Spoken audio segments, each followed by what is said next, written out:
Das ist ein ganz eigenes Vorgefühl. Das ist quasi, vergleichen kann man es mit einem großen V8-Sauger.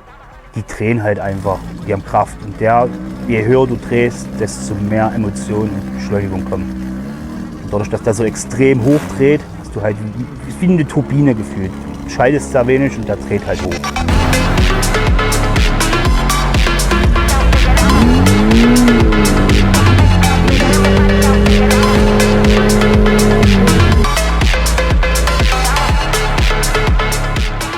Ja, mein Name ist Mike, bin 39 Jahre alt, komme aus dem wunderschönen Vogtland und habe einen Mördernagel im Kopf, weil ich habe mir einen Bankenstein gebaut.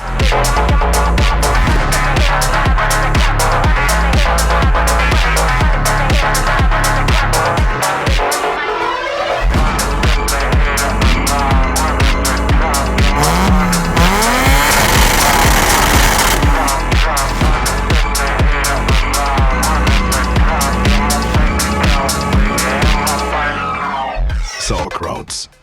The authentic streetwear brand for petrolheads. Besuche unseren Online-Shop und finde dein Lieblingsstück.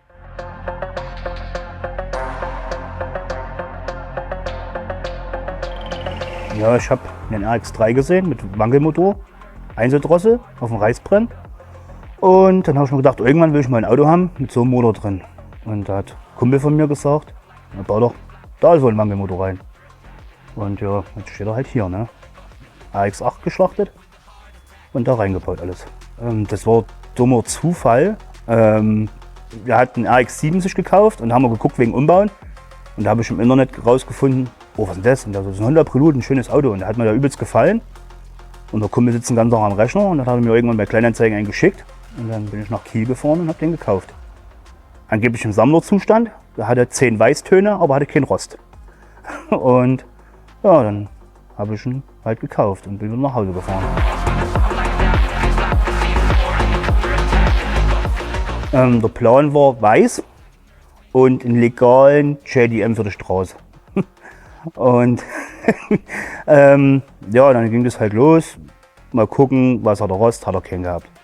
Dann stand er hier auf der Bühne und der Kollege so, ja, aber wenn du jetzt umbaust und du musst ihn lackieren lassen, da kannst du auch die Radkästen so machen, dass es ordentlich aussieht. Und da habe ich dann einen anderen Kumpel, einen Lixer, danke dafür nochmal, gefragt, ob er es machen kann. Hat er gemacht und deswegen sind die Radläufe hinten 2 cm hoch und 3 cm rausgekommen, damit die aussehen wie vorn und der hat keinen Hängerarsch, wenn er steht. Und dann kam das Thema Lackieren und dann habe ich gesagt, ja, ich mache ihn wieder weiß. Und dann, wenn lackiert man mein Auto. Und dann habe ich überlegt, ich wollte immer ein Auto in Millennium Jade. Und da das ähnliche Auto in Millennium Jade ich mir nicht leisten kann, habe ich gesagt, gut, dann mache ich den halt in Millennium Jade vom R34 GTR.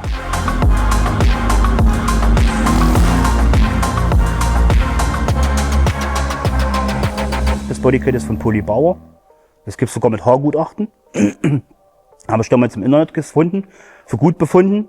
Also Manuel, der Kumpel von mir, hat die dann angeschrieben, weil der sitzt am Rechner, der hat Zeit und ich bin nicht so für Rechner.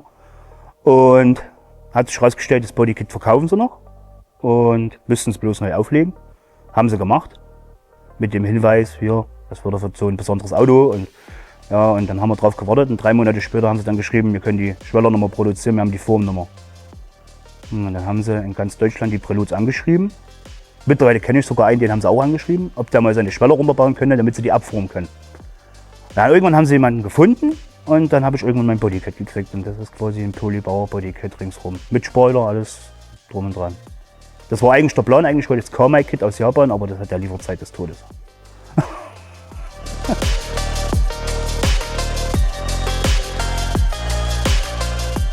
Ja, die kleinen Spiegelchen sind Monitore und da hören original Scheinwerfer rein, 4 Stück. Und das hat mir nicht so zugesagt. Und da habe ich gedacht, irgendwas musst du reinmachen. Da will ich erst Lautsprecher reinmachen. Da dachte ich aber, meisten treffen wir Musik, wenn machst du mal Musik. Und dann habe ich mir überlegt, auch Bildschirme war ganz cool. Und da habe ich mir dann Bildschirme gebastelt, aus so Stoffanzeigen fürs Auto. Und deswegen habe ich jetzt Monitore reingebaut.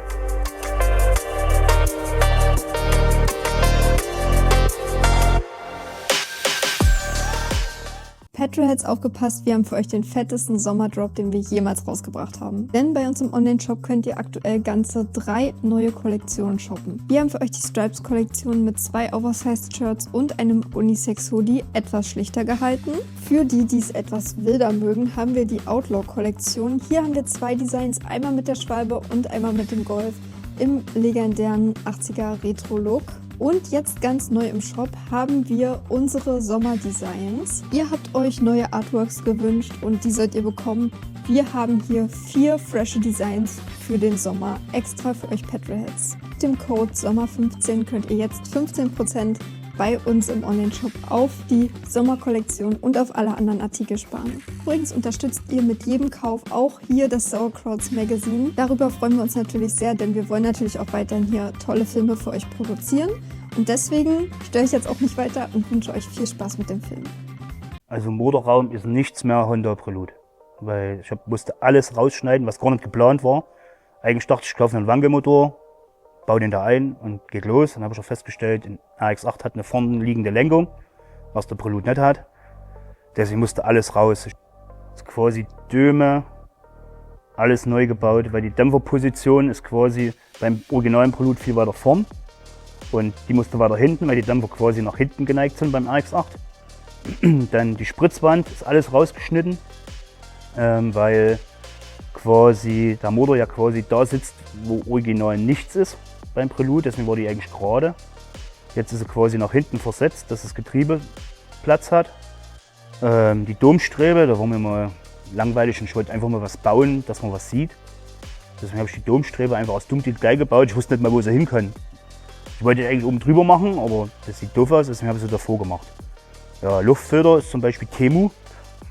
War der größte, den ich gefunden habe. Der hing eigentlich nach unten. Und dann habe ich irgendwann Zündkerzen wechseln müssen. Und dann habe ich die draufgesteckt und dann lockt er da oben drauf und habe ich das für sehr gut befunden. Ja, ist wieder Benzindruckregler, der ist auch von Temu. Aber wenn nochmal alle schimpfen, der ist top. Weil das ist dasselbe wie bei Amazon und bei eBay. Die haben alle dasselbe Bild, alle dieselbe Beschreibung, bloß alle 20 € teurer. Ja, deswegen ist der auch von Temu. Motor ist ein 2-Scheiben-Wankel aus dem RX-8 Renesis. Das ist der große Sauger, 231 PS. Einziger Unterschied ist, der hat ein gesteuertes Ansaugrohr, hat quasi Unterdruckklappen, die sich öffnen und schließen, quasi wie ein VTEC. Und ja, war halt im Endeffekt mittlerweile der günstigste Wankelmotor, den man so kriegen kann. Also ein RX-8 kostet nichts mehr, die sterben leider alle den Rost tot. Deswegen ist es ein RX-8 2-Scheiben-Wankel. Also 231 PS, dreht 9000 Umdrehungen aktuell, hatten schon mal auf 10, aber da denkt man, der explodiert. Deswegen dreht er wieder 9. Und ja, es sind 231 PS, habe ich schon gesagt, und 1,6 Liter, sagt man so, haben die im Durchschnitt Hubraum.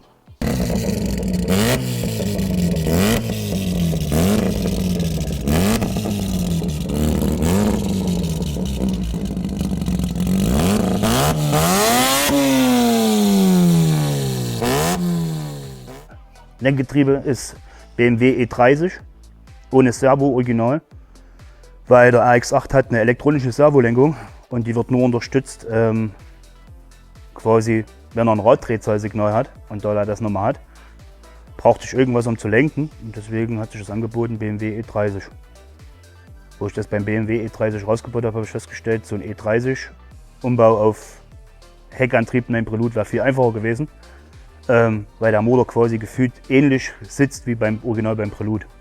Also wenn jemand einen Prelude auf Heckantrieb umbauen will, dann nehmt euch BMW-Technik.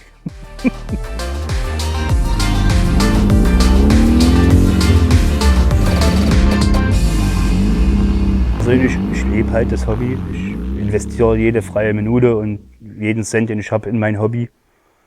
Bin halt Single und da lebt sich so halt entspannter. Mit Familie wäre das was anderes. Aber dadurch, dass ich alleine bin, stecke ich einfach jeden Cent, den ich habe, in meine Projekte, nenne ich es mal. Und dann kann man das schon alles so ein bisschen stemmen. Aber es dauert halt trotzdem seine Zeit, weil Geld wächst nun mal nicht auf Bäumen. Und ich habe jetzt auch keinen Job, wo ich sage, hey, ich habe 10 Scheine im Monat, ich lasse krachen. Mittlerweile ist ja Tuning in Deutschland echt schwierig geworden.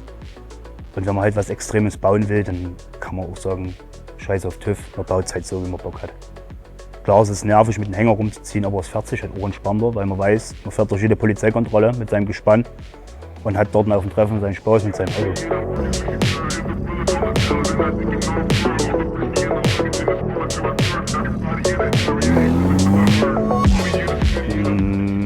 Abgesperrte Teststrecken oder halt Rennstrecken. Ich bin jetzt mal auf einer Rennstrecke gewesen und da konnte ich mal fahren. Und fährt erstaunlich gut, dafür, dass ich alles Pi mal Daumen Fensterkreuz mit 2 Flächenlasern eingemessen habe. Fährt es erstaunlich gut geradeaus und auch stabil. Aber ansonsten hat man leider in Deutschland keine Möglichkeit, so ein Auto groß zu fahren. Selbst im nahen Ausland ist es mittlerweile alles verboten. Selbst wenn man sagt, man baut einen Auspuff um, ist es ja trotzdem ein No-Go.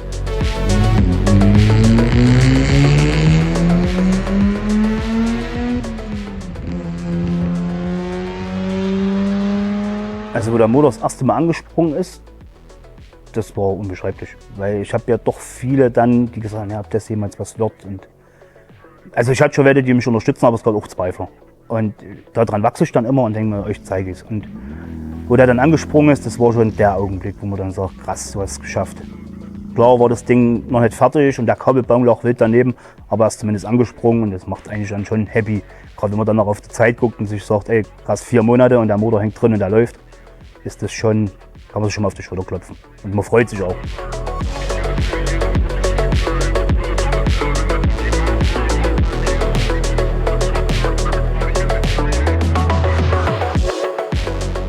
Ja, Geschichte Kabelbaum.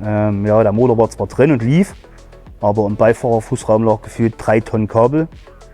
Weil ich halt elektronisch, habe keine Ahnung. Bin ich ganz ehrlich, bin ich einfach eine Null. Und ja, eine Insta-Story gemacht, dass mich das alles ankotzt. Und da hat ein Bekannter dann geschrieben, ist doch voll schöne Arbeit. Macht das übelst gern. Hab bloß leider keinen Führerschein, kann nicht vorbeikommen. Da habe ich gesagt, gut, dann hole ich dich. Bin eine Stunde gefahren. Hab einen Chris, Grüße gehen raus, danke nochmal, geholt und der hat sich dann hergestellt, weil ich habe im jugendlichen Leichtsinn erstmal alles weggeschnitten, wo ich dachte, ich brauch's nicht. Hab dann festgestellt, ich brauch's doch. Und er saß dann eine halbe Stunde hier am Auto, guckt mich an, vertraust du mir? Ich so, ich habe keine andere Wahl. Hat alles weggeschnitten und hat aus einer Kiste Kabeln und einem Steuergerät und 3 lustigen Modulen, wo ich nicht weiß, was sie machen, einen eigenen Kabelbaum gebaut. Und dann nach 48 Stunden später sind wir hier raus und das Auto lief.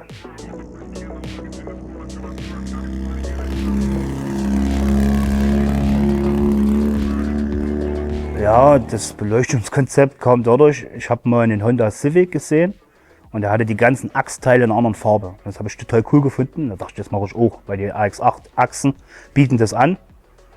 Und dann kam mir das mit den Neonfarben, weil ich halt ein bisschen einen Nagel im Kopf habe. Und dann dachte ich, ein bisschen bunt zum Außen, mal ein bisschen Kontrast, ist ganz cool. Und ja, und dann habe ich herausgefunden, dass es halt Spraydosen gibt, die im Dunkeln leuchten, unter UV-Licht. Und dann habe ich halt die ganzen Farben da verwendet und alles ein bisschen bunt gemacht.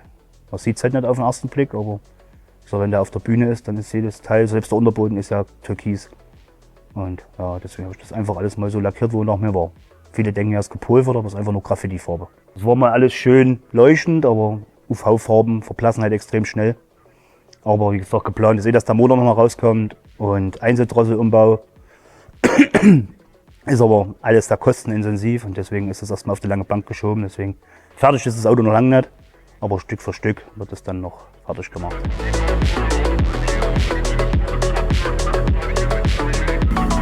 Ich habe mit ihm gesprochen, der hat gesagt, wenn du Wankel-Emotionen haben willst, Einzeldrossel, frei programmierbar, sauber. Und dann hast du da und portentlich dann den neuen Motor. Besser ja, bessere Einspritzung, da muss man aber diese ganze Drosselklappengeschichte, die jetzt im Saugrohr sitzt, zurückrüsten. Da hat ja unten auch wie 2 Walzen im Block, die Luft steuern und das muss man dann wegbauen. Und dann baut man einfach eine Einzeldrossel drauf, quasi eine große Drosselklappe mit einem Trichter oder 2 Trichter, je nachdem wie man will. Und dann frei programmierbares Steuergerät und dann hat man wohl Emotion pur.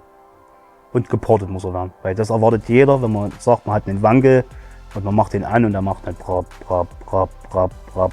Ist jeder enttäuscht. Das habe ich dieses Jahr so oft festgestellt, der macht doch gar nicht brab, brab. Ich so, ja, ich weiß, das wird noch.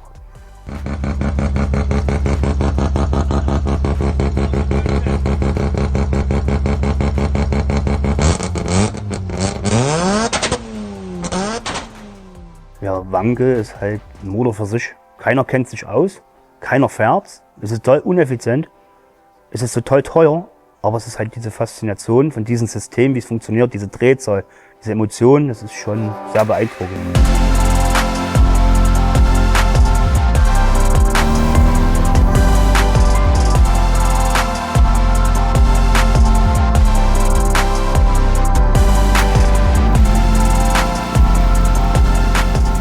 Ja, der Auspuff, habe mal gedacht, wenn ich ohne TÜV baue, dann kann ich es auch übertreiben. Und ich wollte zum Kotflügel raus, weil die Haube hat halt jeder. Also nicht jeder, aber ich bin halt 400 Meile unterwegs und haben alle einen Auspuff zur Haube raus. Da schwimme halt durch den Kotflügel. Und da habe ich mir halt ein Loch im Kotflügel ausgedacht, habe ich gemacht und habe festgestellt, der Auspuff passt da nicht hin. Es sei denn, er geht durch den Innenraum. Also geht er jetzt unter dem Armaturenbrett raus in einen Kotflügel. Ja, das ist allgemein, die Sonne scheint und du stehst auf einem Treffen in der Schlange und du musst ihn laufen lassen, dann wird es sehr warm.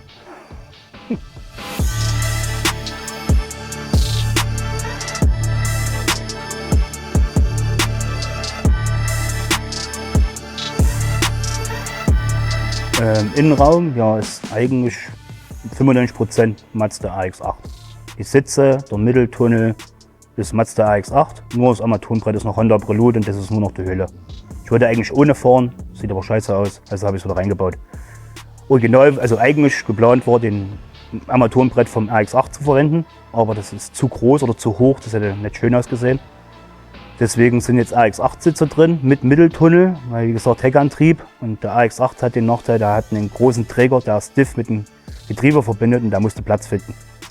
Und mein Plan war halt den AX8 Innenraum zu übernehmen, weil ich den halt cool fand mit der Mittelkonsole. Und dadurch, dass ich ja den ganzen Innenraumboden anheben musste für Stiff, die Rückwand, wo original die Rückbank festgeschraubt ist, musste weichen, damit das alles passt, die Hinterachse. Deswegen habe ich das alles so verkleidet und habe halt die AX8-Sitze, die glücklicherweise genau reinpassen mit dem Mitteltunnel, die ich dann umlackiert habe, weil die waren rot-schwarz. Die habe ich jetzt quasi alles schwarz lackiert mit Lederfarbe. Und wie gesagt, es passt glücklicherweise alles und bin ich sehr happy mit. Das ist halt so ein kleiner Eyecatcher. Gerade mit dem Wankel-Logo in den Sitzen ist das ganz schön.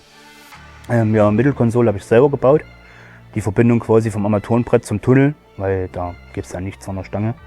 Und das habe ich einfach aus Blech beledert, so adaptiert, dass es gut aussieht. Da ist meine Schalter drin, da kommen noch mehr Schalter rein, dann später für die Beleuchtung und alles. Genau, und Lenksäule ist ja auch RX8. Deswegen sieht die aktuell noch sporadisch aus mit dem Snap-on-Lenkrad. Das wollte ich aber unbedingt haben. Das muss ich alles mal noch schick verkleiden. Aber wie gesagt, Zeit ist Mangelware. Kostet ja auch alles ein bisschen Geld. Und ja, Armaturenbrett, wie gesagt, funktioniert aktuell nichts. Aber es ist auch nicht geplant, weil ich brauche keine Lüftung oder sonstiges. Es ist einfach ein Schonschein-Lärmmacher, sag ich immer wieder.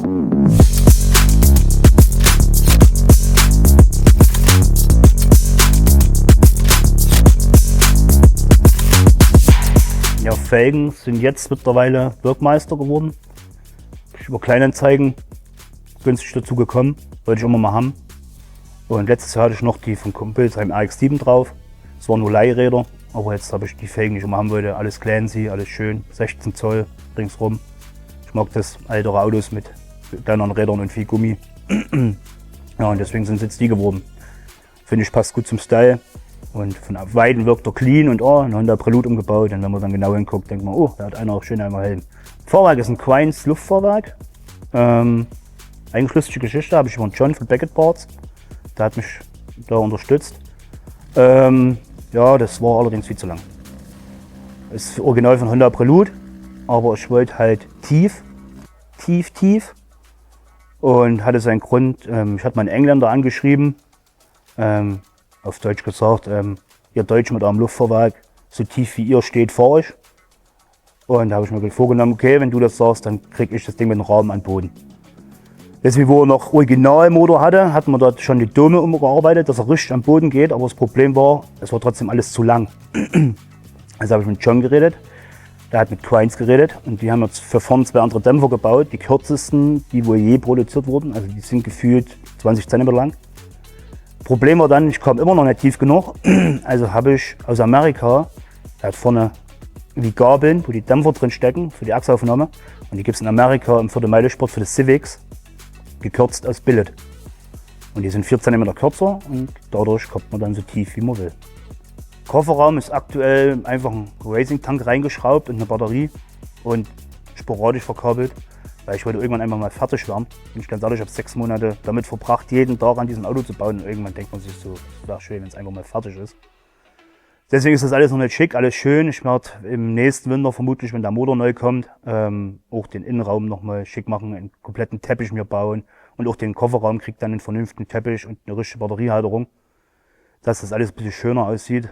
Aber ich bin eh nicht so der Schicki-Micki-Schrauber, sage ich jetzt einfach mal. Das darf ruhig Ecken und Kanten haben, weil da weiß ich immer noch, ich habe es selber gemacht. Ich habe keine Firma oder sowas, ich mache das einfach selber als Hobby und da ist halt nicht alles perfekt. So wie ich auch nicht, aber es passt trotzdem zusammen.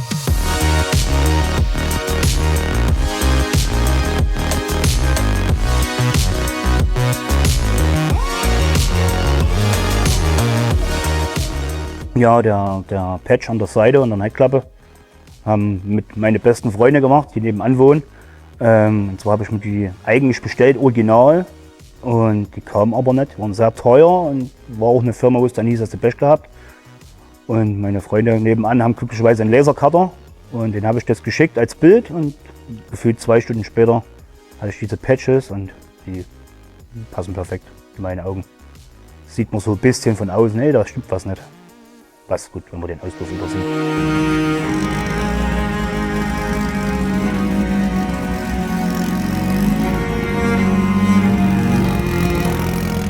Also Luftfahrwerksteuerung ist aktuell AliExpress, weil der Elektriker meines Vertrauens hat mir gesagt, schraub den Block auf, ist alles dasselbe. Und da dachte ich, skeptisch. Und da dachte ich, für das Geld einfach mal probieren. Funktioniert tadellos. Wie gesagt, das ist aktuell 19 Liter Tank an die Rückbank sag ich, geschraubt, wenn wir es Rückbank nennen wollen. Mit so ein paar lustigen bunten Leitungen. Und jetzt habe ich aber was gesehen in Amerika. Und es ist mein Plan, das noch umzusetzen. Und zwar einen leuchtenden Airway-Tank. Quasi aus Acryl, der leuchtet im Dunkeln. Der aussieht dann wie eine Energiezelle, nenne ich es einfach mal. Und das ist noch geplant, dass ich das dann zusammenbaue und irgendwie dicht kriege und dann da einbaue, dass da hinten quasi wie im Freien schwebt auf der ehemaligen Rückbank. Ja, Luftleitungen sind ja aktuell schön bunt. Ja, war aber erst auf dem ersten Treffen und im Tank sind halt 10 Bar. Und ich habe die gekauft im Internet, Industriebedarf, zulässig 30 Bar. Ja, und dann irgendwann sagt einer zu mir, kann es sein, dass deine Luftkleidung geplatzt ist? Da dachte ich so, warum? Und dann dieses bunte, weiche, schöne Silikon ist halt unter der Hitze so weich geworden, dass es die 10 Bar nicht gehalten hat. Also Lager am Boden, ohne Luft und ohne alles. Ja, und dann habe ich jetzt quasi schwarze, originale Airway-Leitung genommen und habe die einfach mit bunten Silikonschläuchen verkleidet. Damit das so aussieht wie ein bunter Schlauch, aber innen drin ist einfach eine Luftleitung.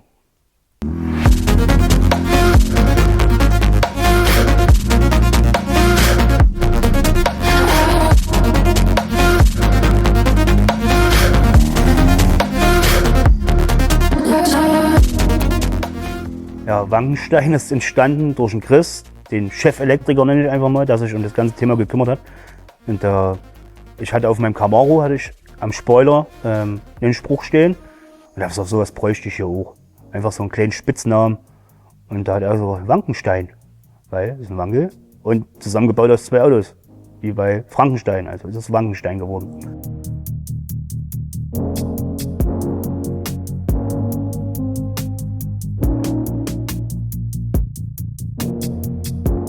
Genau, der Chris war das auch mit dem Rollstuhl, der zum Zeitpunkt des ersten Zusammenbaus leider gesundheitlich so verhindert war, dass er noch wirklich laufen konnte. Und er hat sich dann nachts mit dem Rollstuhl mit hergestellt und hat mir geholfen, das Auto fürs erste Treffen zusammenzubauen. Und ja, das ist einer meiner besten, oder mir sogar der beste Freund mittlerweile, den ich habe. Und der hat halt nachts damit geholfen. Mit seinem Rolli ist er ums Auto geflitzt und hat alles gemacht, was er machen konnte, ohne seinen Fuß groß zu belasten. Ja, der hat mir das sehr geholfen damals. Also sehr so meine mentale Unterstützung, der sagt dann immer, du bist jung, du bist Single, mach's.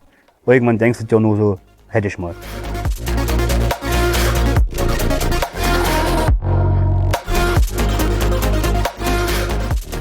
So Leute, vielen Dank fürs Zuschauen. Liked gerne das Video, kommentiert. Ich beantworte gerne eure Fragen, wenn ihr Fragen habt. Und vergesst den Kanal nicht zu abonnieren. Und vielen Dank fürs Zuschauen.